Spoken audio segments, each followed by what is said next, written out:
Bismillahirrahmanirrahim. Assalamualaikum warahmatullahi wabarakatuh. Waalaikumsalam warahmatullahi wabarakatuh. Al-Fatiha ila ruhi Sayyidina Habibina Syafi'ina Rasulillah Sayyidina Muhammad ibn Abdullah Sallallahu alaihi wa ala alihi wa sahbihi wa sahbihi wa dhuriyatihi Inna Allah ya'ali darajatihim bil jannah wa yanfa'una bi asrarihim وأنوارهم وعلومهم ونفحاتهم وبركاتهم في الدين والدنيا والآخرة واجعلنا من حزبهم ويرزقنا محبتهم ويتوفنا على ملتهم ويحشرنا في زمرتهم في العافية والسلامة لهم الفاتحة أعوذ بالله من الشيطان الرجيم Alhamdulillahi Rabbil Alamin Ar-Rahmanir Rahim Maliki Yawmiddin Iyyaka na'budu wa iyyaka nasta'in Ihdinas siratal mustaqim Siratal ladzina waladdallin Amin Bismillahirrahmanirrahim Nawaitu ta'alluma wa ta'lima وتذكرا وتذكيرا والنفعا والانتفاعا والإفادة والاستفادة على تمسك بكتاب الله وسنة رسول الله صلى الله عليه وسلم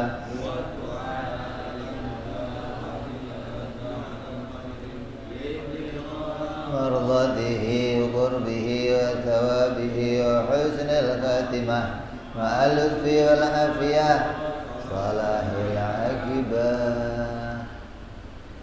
بسم الله الرحمن الرحيم الحمد لله رب العالمين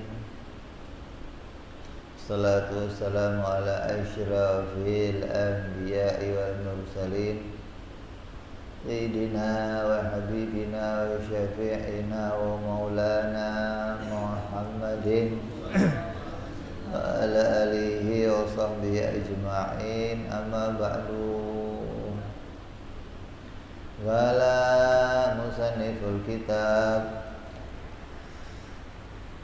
حضرة الشيخ إمام أحمد بن عطاءالله رحمه الله ونفعنا به وبعلومه ثم إلى سيب شرها كي صالح بن عمر دارت رحمه الله ونفعنا به وبعلومه بالدارين اللهم افتح قلوبنا فتوح العارفين وبحكمتك وانصر علينا برحمتك يا أرحم الراحمين إلى أن قال sampai hikmah yang ke 130.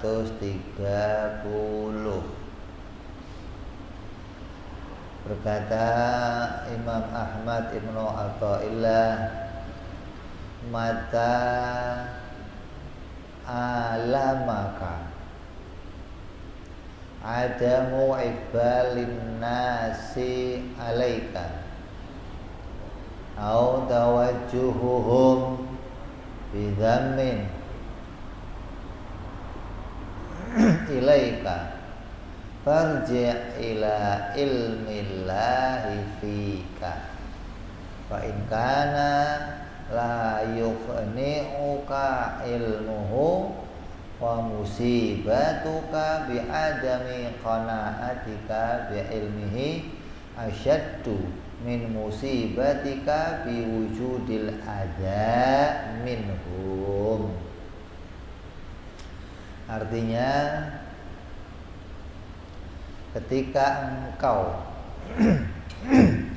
merasa sakit hati, kecewa lantaran tidak disambut baik oleh manusia atau mendapatkan cacian dari mereka, maka kembalilah kepada ilmunya Allah tentang dirimu. Jika pengetahuannya juga tidak membuatmu puas, maka musibahmu lantaran tidak puas dengan pengetahuan Allah itu lebih berbahaya dari musibahmu disakiti oleh manusia. Ini makna terjemahnya. Apa pengertiannya?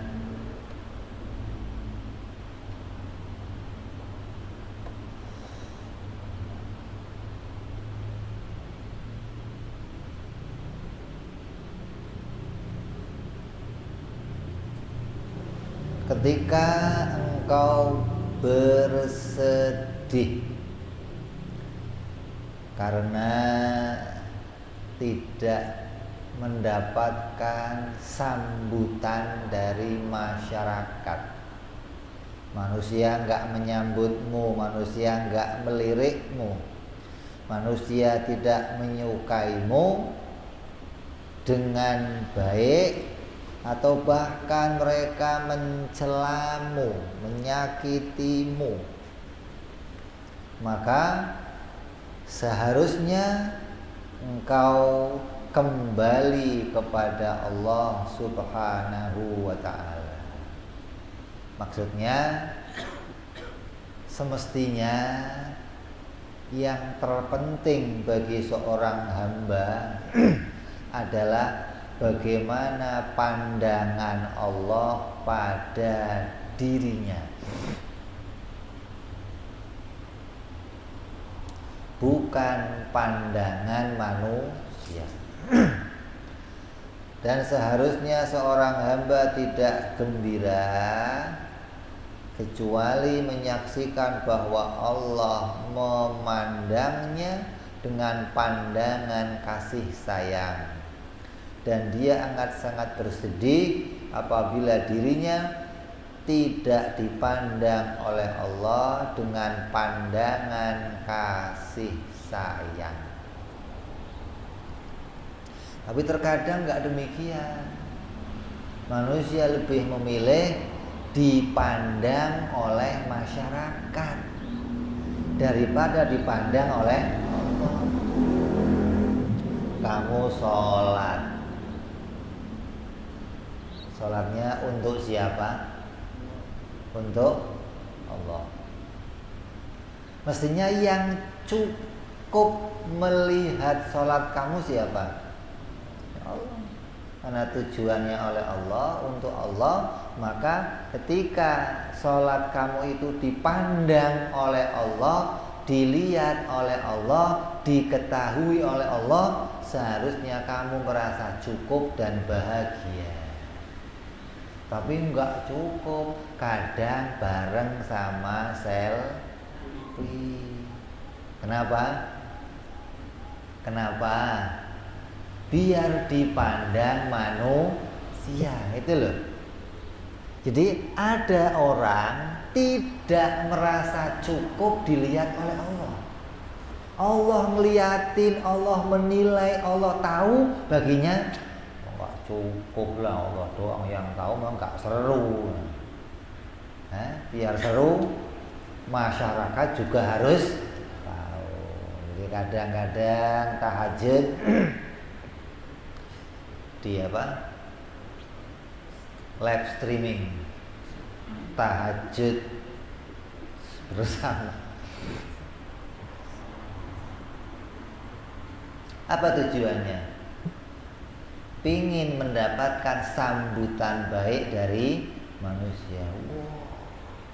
Ntar setengah jam dilihat yang like berapa orang,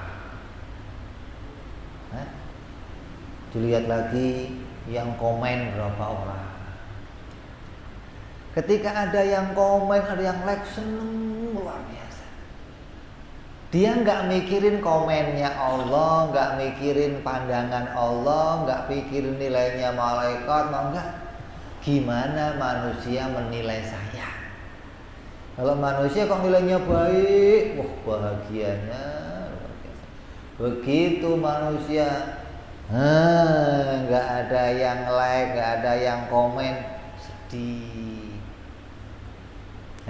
kecewa, sakit hati, merasa nggak diperhatikan, merasa nggak dianggap sama seluruhnya, hingga hatinya seringkali merasa bersedih dan kecewa hanya gara-gara tidak mendapatkan pandangan manusia. Padahal jika di ilmunya Allah pada azali engkau itu adalah orang yang beruntung, Allah mengetahui bahwa engkau termasuk orang yang beruntung, dan semua amalanmu diterima oleh Allah, maka apa gunanya lagi pandangan manusia untukmu? Apakah pandangan manusia akan menambah kemuliaanmu? Hanya anggapanmu saja yang gila hormat dari manusia. Padahal andai pun manusia menghormatimu, menyanjungmu, mengangkatmu, itu enggak menambahkan apa-apa kepadamu, karena engkau sudah dihitung baik oleh Allah Subhanahu wa ta'ala.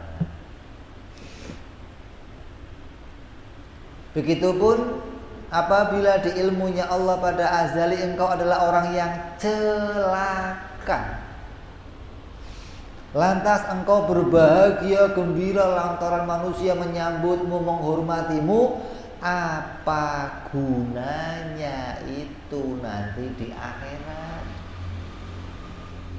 Tujuan kamu itu dinilai manusia atau dinilai Allah? Tujuan kamu itu dipandang manusia atau dipandang Allah? Tujuan kamu itu diketahui diri kamu ibadah oleh Allah atau oleh manusia? Kayak dikatakan ibadah yang sirri, ibadah yang rahasia itu lebih baik daripada ibadah yang terang-terangan. Kenapa? Karena dia merasa cukup dengan pandangan Allah. Dia merasa cukup dengan diketahui oleh Allah. Dan dia nggak tambah bangga kalau manusia tahu. Dan dia pula nggak bersedih ketika manusia mencacinya, manusia mengolok-olok, manusia merendahkan. Nggak gubris. Kenapa? Yang penting Allah ridho. Yang penting Allah memandang baik saya, gitu. Yang penting Allah mengetahui saya orang baik. Orang lain mau tahu saya jelek, orang lain menfitnah saya begini, orang lain itu kan luarnya saja. Hakikatnya yang penting saya diridhoi oleh Allah. Ini berat. Meninggalkan yang begini ini berat. Kenapa? Karena seseorang kadang berharap dirinya dipandang oleh manusia. Kalau sudah manusia memandangnya, apalagi menyanjungnya, menghormatinya, wah luar biasa. Ada orang kalau sedekah dimintain sumbangan, tulisannya apa? Hamba Allah. Ada. Kenapa? Kenapa kok ditulis hamba Allah? Karena merasa cukup Allah yang tahu, gitu loh. Cukup ini dipandang oleh Allah, cukup dilihat oleh Allah. Orang lain nggak perlu tahu, orang lain nggak perlu lihat, orang lain nggak perlu memandang hal ini, maka tulisannya hamba Allah. Ada yang nggak begitu, tulis Haji Muhyiddin. Umumin dong di musola, kayak Jumatan, haji ridho 1 juta lebih pakai diumumin. Haji Dul Wahid 500.000. Kalau sudah diumumin, orang tahu, seneng dia. Ada tuh orang begitu itu. Maka kamu diingatkan, jangan seperti itu.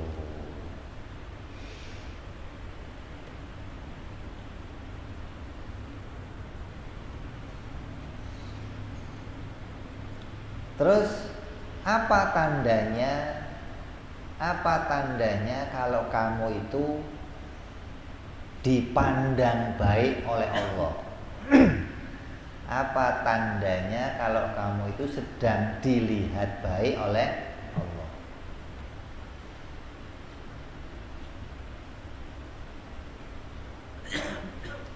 Maka tandanya adalah ketika engkau mendapati diri kamu sedang dijalankan Allah di dalam ibadah.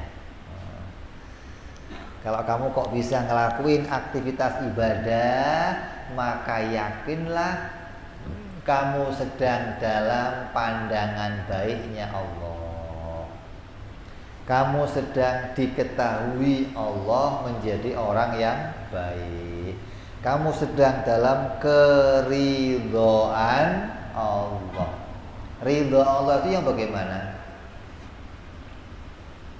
Allah ridho kepada hambanya. Yang bagaimana itu?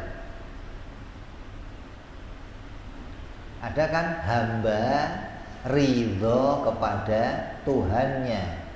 Kamu sering ngomong raditu billahi rabba wa bil islami dina wa bi Muhammadin nabiyan. Kamu ridho kepada Allah. Lah, kalau Allah ridho kepada kamu, yang bagaimana?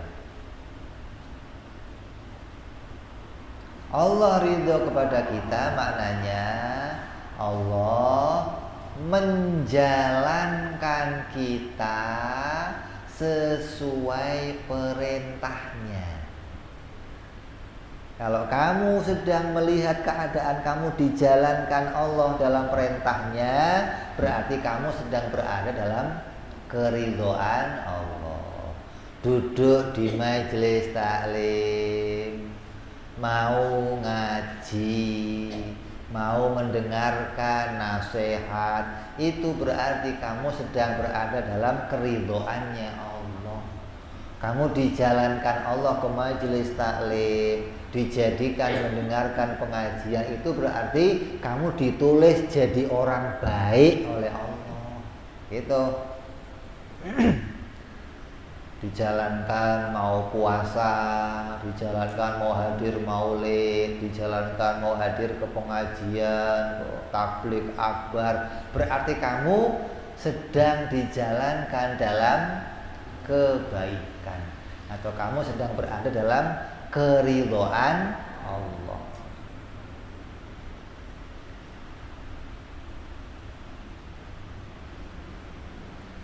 Maka seharusnya seorang hamba yang tahu dirinya sedang berada dalam keridhaan Allah, gak perlu lagi pandangan manusia, karena puncaknya sudah kamu dapati. Apa? Saya sedang dinilai baik oleh Allah. Lah, kalau sedang dapat nilai baik oleh Allah, dipandang baik oleh Allah, diketahui oleh Allah, terus hati kamu masih kurang seneng, wah, ini yang bahaya nih. Kurang bombong, kurang bahagia, hanya gara-gara manusia nggak memandang kamu, apalagi gara-gara manusia mencaci kamu, menodai kamu, hina kamu. Ini keadaan kamu sungguh berbahaya. Kenapa? Jika engkau tidak merasa cukup dengan ilmunya Allah terhadapmu, maka engkau akan mendapat musibah yang lebih besar dan lebih berbahaya dari celaan manusia kepadamu. manusia mencelamu, manusia menghina kamu, manusia merendahkan kamu, sakit nggak? Sakit, sedih. Tapi ketika kamu mendapati bahwa kamu nggak bahagia karena kamu dijadikan taat oleh Allah, dipandang baik oleh Allah, diridhoi Allah, kamu nggak seneng karena caciannya manusia tadi, maka inilah seburuk-buruk cobaan dan maksiat yang kamu lakukan. Karena engkau tidak menerima ilmunya Allah, gak menerima keridhaan Allah, sebab engkau lebih suka dipuji manusia dan mengharapkan sanjungan manusia. Maka kesedihanmu, cacian masyarakat kepadamu, hinaan orang kepadamu itu masih ringan dibandingkan tidak puasnya kamu kepada keridhaan Allah. Kenapa? Karena enggak puasnya kamu pada keridhaan Allah berdampak sampai ke akhirat. Coba. Kalau enggak senengnya kamu dicaci manusia, paling hanya sakit hati. Dilempar pakai botol paling benjol. Setelah itu selesai. Tapi kalau kamu nggak seneng, nggak merasa cukup dengan keridhaan Allah, kamu bermasalah sampai ke akhirat. Ini yang perlu kita hati-hati tuh. Maka seorang hamba seharusnya jangan memandang kepada penilaian makhluk seperti pujian, perhatian, jangan memandang itu. Dan juga jangan takut kepada cacian, kebencian, hinaan. Maka jangan mengharapkan hal itu, jangan takut pada hal itu. Kenapa? Karena apabila sesuatu itu membuat kamu bahagia atau bersedih, maka kamu janganlah menjadi orang yang demikian. Kamu sedang berada pada keadaan yang berpenyakit berat. Karena sungguhnya makhluk itu tidak bisa memberi manfaat apapun kepadamu. Kembali nih, apa sih yang kamu harapkan dipandang manusia? Apa sih yang kamu harapkan dipuji manusia? Sedangkan manusia nggak bisa ngasih manfaat apapun kepadamu. Manusia nggak bisa ngasih maldorot apapun kepadamu, nggak bisa menjadikan kamu apes dan nggak bisa menjadikan kamu beruntung. Kenapa? Karena manusia seluruhnya la haula wala quwata illa billah.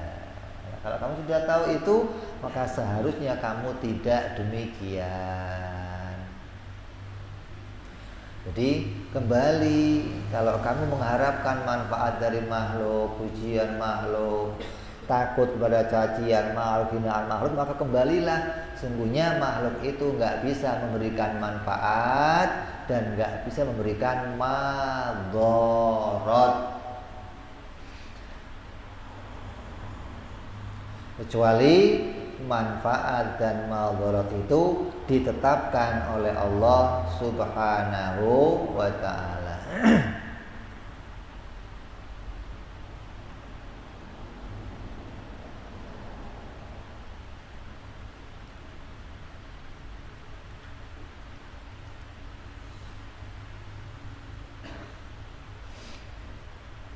Jadi apabila seorang itu bersedih karena tidak mendapat perhatian manusia, bahkan dia bersedih karena dicaci oleh manusia, maka segeralah kamu kembali kepada Allah tanyakan kepada diri kamu, apakah saya sedang dalam keridhaan Allah atau keluar dari keridhaan Allah. Kalau kamu sedang berada dalam keridhaannya Allah, maka cukuplah dan merasalah bahagia, dan kamu termasuk orang-orang yang beruntung. Tapi sebaliknya, kalau kamu dapati diri kamu sedang pada jalan yang tidak diridhoi Allah, bahaya nih. Maka segeralah kamu kembali kepada Allah. Nah, yang aneh lagi, ada orang sedang berada dalam jalan diridhoi Allah, tapi nggak gembira. Coba, aneh ya? Diridhoi Allah, disukai Allah, nggak gembira. Hanya gara-gara tidak mendapatkan pandangan manusia. Coba, dia nggak gembira karena manusia nggak ikut memandangnya. Dia nggak gembira karena merasa manusia nggak memperhatikannya. Maka sadarilah bahwa diri kamu sedang berada dalam kerugian karena kamu tidak merasa cukup dengan pandangan Allah, nggak merasa cukup dengan ilmunya Allah, nggak merasa cukup dengan keridhaannya Allah Subhanahu wa ta'ala. Maka musibah yang dia peroleh adalah musibah akhirat, yaitu dia akan mendapatkan siksa, dan yang seperti ini lebih berat dari musibah dunia. Apa? Dicaci orang, dihina orang, nggak dianggap sama orang, sakit, miskin, itu musibah kecil daripada musibah akhirat. Disiksa oleh Allah, dijauhkan dari surganya Allah, dijauhkan dari keridhaannya Allah. Itu hal lebih menakutkan seharusnya. Jadi jika engkau tidak merasa cukup dengan pandangan Allah dan keridhaan Allah, dan masih berharap pada pandangan manusia, maka musibah yang kau peroleh berupa lemahnya iman.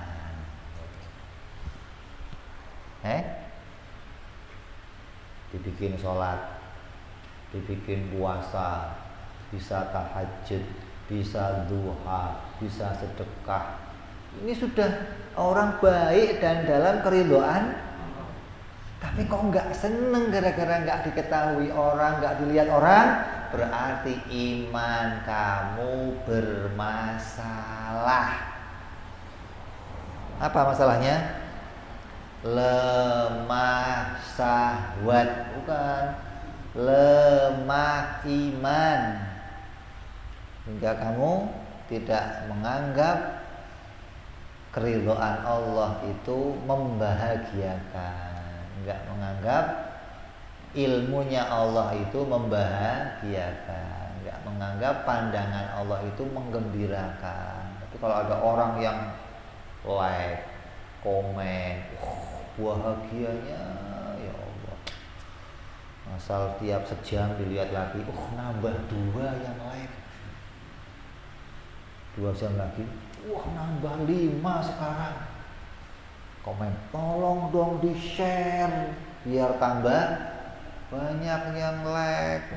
Ya Allah, penyakit kamu lemah iman.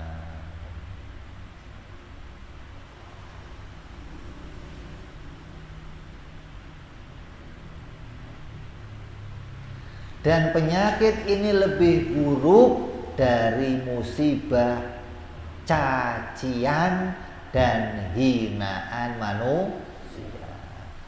Syekh Zarruq rahimahullah berkata, apabila engkau tidak merasa cukup dengan ilmunya Allah, apabila engkau tidak merasa cukup apa yang kamu lakukan diketahui oleh Allah, kebaikanmu dilihat oleh Allah, tapi engkau masih mengharapkan manusia juga mengetahuinya, memandangnya, maka engkau berada pada musibah.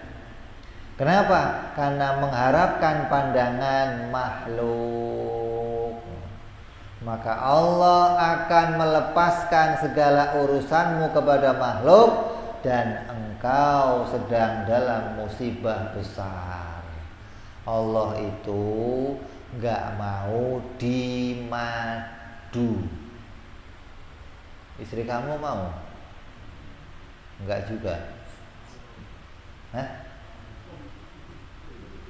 Kalau dikasih madu mau? Allah itu pencemburu, nggak mau diduakan. Ntar cemburu nggak ngerti lagi. Makanya Allah nggak ridho. Allah itu nggak mau dibanding-bandingin. Yang nggak ada bandingannya hanya Allah. Kalau banding-banding yang di TV itu jangan salah itu. Itu mestinya banding-bandingnya hanya kepada, nggak ada bandingannya, dan Allah nggak mau dibandingkan. Kalau kamu ibadah mengharapkan pandangan manusia, sama Allah dilepas, ambil buat manusia sekalian. Allah nggak ngasih apa-apa kepada kamu. Allah nggak mau satu amal dibandingkan. Oh, agar Allah meridhoi manusia juga. Oh, Allah nggak mau. Dilepas sama Allah, ambil buat kamu semuanya, urus sendiri, minta pahalanya sama manusia sana. Ketika di akhirat mau minta, ya Allah kan saya udah begini, tapi kan nggak untuk saya. Kamu nggak merasa cukup dengan pandangan saya. Kamu mengharapkan juga pandangannya manusia, maka Allah lepaskan. Nah, mintalah upahnya sama manusia, minta anugerah sama manusia, minta kebaikan sama manusia. Itu keadaannya demikian. Jadi jangan menduakan Allah.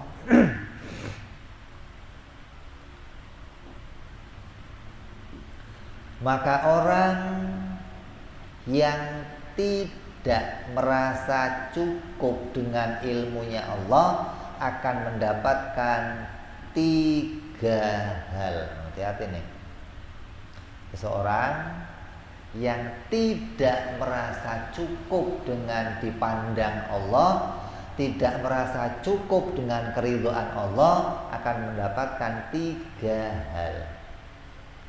Yang pertama, akan selalu menjadi orang yang riya. Kalau beramal sepi, malas. Pak, ini ada yang ngeliatin,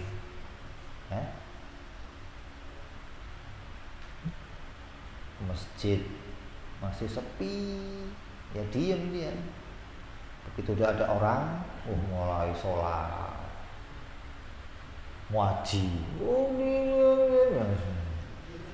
gitu. Orang sepi bubar, tutup. Apa ya, ada orang, hati-hati tuh. Hidupnya akan dipenuhi dengan riya. Pakai pakaian, orang gimana ya,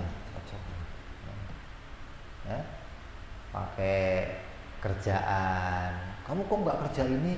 Malu dilihatin manusia, nggak selalu begitu. Hidupnya dipenuhi dengan riya. Pengennya dilihat baik terus oleh manusia, nggak mau mendapat cacian, nggak mau terhina, nggak mau rendah di hadapan manusia. Itu alamat orang itu tidak merasa cukup dengan keridhaan Allah. Kalau orang merasa cukup gimana? Ya nggak akan riya.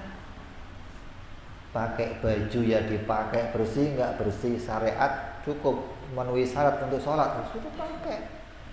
Mau ada tambalannya di sini, mau ada warnanya belel di sini, nggak ada urusan dia. Kalau sok tambalan begini, gue nggak apa. Nabi bajunya tambalan,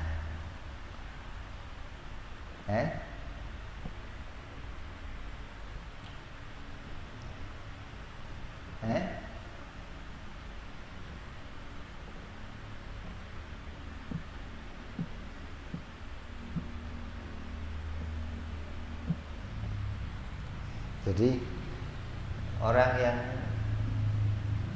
nggak cukup dengan ridhonya Allah, alamatnya ya begitu tadi, akan selalu mencari pandangannya manusia. Putrinya Nabi, putri itu bajunya tambalan. Putri kamu ada yang tambalan bajunya?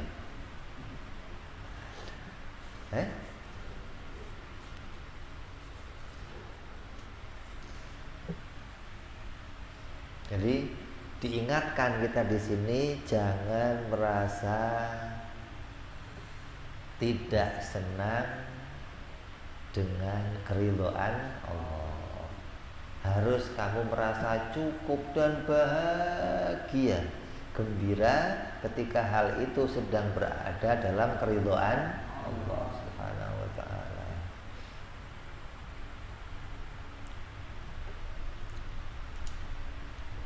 Yang kedua, akan selalu bersusah payah untuk mendapatkan perhatian manusia. Usaha entah dengan streaming, membayar, ngundang orang, apa saja dilakukan.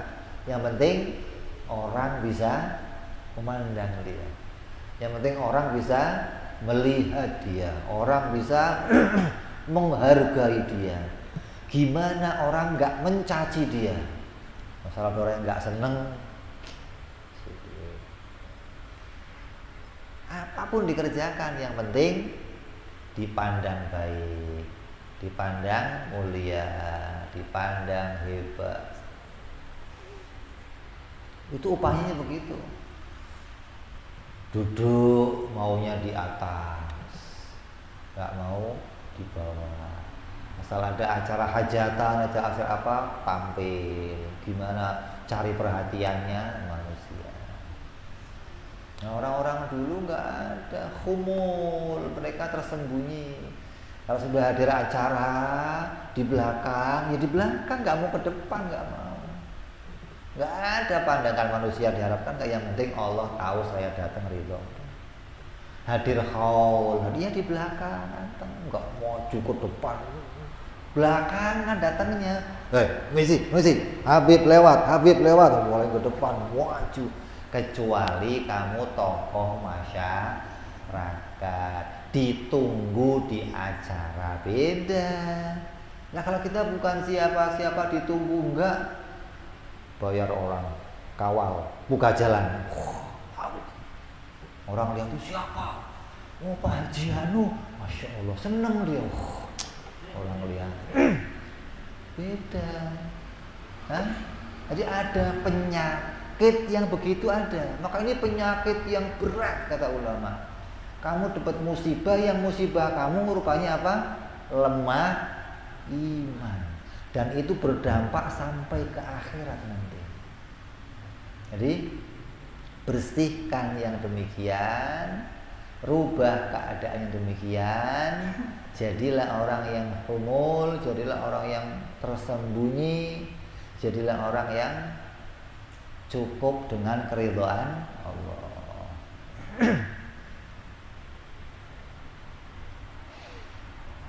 Terus yang berapa tadi? Yang kedua. Yang ketiga, akan berkurang perhatian dan penghormatannya kepada Allah. Itu puncaknya tuh. Dia nggak akan punya penghormatan yang puncak kepada Allah. Kenapa? Karena dia nggak butuh pandangan Allah. Karena dia hanya butuh pandangannya manusia. Kalau sudah manusia memandang, udah. Mau itu diridhoi Allah, nggak diridhoi Allah, nggak butuh. Ini yang jadi bahayanya, hingga dia tidak lagi menjadi orang yang punya fokus, punya tujuan mendapat keridhaan Allah. Tapi fokusnya mendapat keridhaan dan pandangan manusia. Hal demikian artinya menghilangkan penghormatannya kepada Allah. Allah disingkirkan, Allah nggak dianggap, Allah nggak diutamakan. Ini pasti terjadi kepada orang-orang yang dalam hatinya tidak mengharap tidak cukup hanya dengan keridhaan Allah Subhanahu wa ta'ala. Dan tandanya orang yang merasa cukup dengan ilmunya Allah dan pandangan Allah. Apa tandanya? Orang yang merasa cukup dengan keridhaan Allah. Sebaliknya dari yang tadi, akan mengabaikan dan menahan diri dari pandangan manusia. Akan mengabaikan dan menahan diri dari cacian dan celaan manusia. Dicela, dicaci, dihina, nggak ada urusan. Yang penting Allah ridho. Kayak kamu dah, kayak orang yang lagi jatuh cinta. Orang yang lagi jatuh cinta sama seseorang, itu biar orang lain menghina, orang lain meledek, orang lain memperendahkan kamu nggak urusan. Yang penting si dia senang. Umpamanya nih, si doi senengnya kamu pakai baju pink umpamanya. Kamu pakai nggak kira-kira? Malu lah, nggak beres berarti. Kalau gue mah nggak urusan pink, orang lain jelek banget, nggak ada, nggak ngelirik kamu. Itu begitu. Orang yang merasa cukup dengan keridhaan Allah, ketika sudah pakai baju yang Allah ridho, ibadah yang Allah ridho, mau orang lain mencaci, orang lain menghina, nggak ada urusan. Yang penting Allah meridhoi saya, Allah menghormati saya, Allah memuliakan saya. Itu cukup bagi dia. Karena tujuannya dia mendapatkan keridhaan Allah. Tujuannya dia ibadah dipandang oleh Allah. Makanya kata ulama itu apa? Kalau sama Allah itu caper. Apa sih caper itu? Nah kadang kita capernya sama manusia. Kamu capernya sama Allah harusnya. Kenapa? Karena tujuan hidup kita kepada Allah. Yang akan nilai puncaknya Allah, yang akan biji akhirnya Allah. Percuma kamu caper sama manusia, dinilai baik apapun, nggak nambahin apa-apa. Dinilai jelek juga nggak nambahin apa-apa. Jadi kita diingatkan agar kita bisa jadi orang-orang yang hatinya ridho dan gembira dengan apa yang dijadikan baik oleh Allah pada diri kita. Jangan sampai hati kita baru gembira kalau sudah dipandang manusia. Mudah-mudahan kita semua dilindungi Allah dari sifat riya, dilindungi oleh Allah dari sifat takabur, daripada mencari penghormatan manusia. Mudah-mudahan kita Allah jadikan hamba-hamba yang hanya butuh keridhaan Allah, hanya butuh pandangan Allah, hanya mengharapkan keridhaannya Allah Subhanahu wa ta'ala, hingga kita masuk golongannya orang-orang yang selamat di dunia sampai di akhirat nanti. Amin ya rabbal ala hadhihi niyyah wa ala niyatin shalawat ila hadratin nabi. Al-Fatihah. A'udzu billahi minasyaitonir rajim. Bismillahirrahmanirrahim. Alhamdulillahi rabbil alamin arrahmanir rahim maliki yaumiddin. Iyyaka na'budu wa iyyaka nasta'in. Ihdinas siratal mustaqim. Siratal ladzina an'amta 'alaihim ghairil maghdubi 'alaihim waladdallin. Amin. Ya Rabbana darabna wa anana asrafna la la asrafna fatub alaina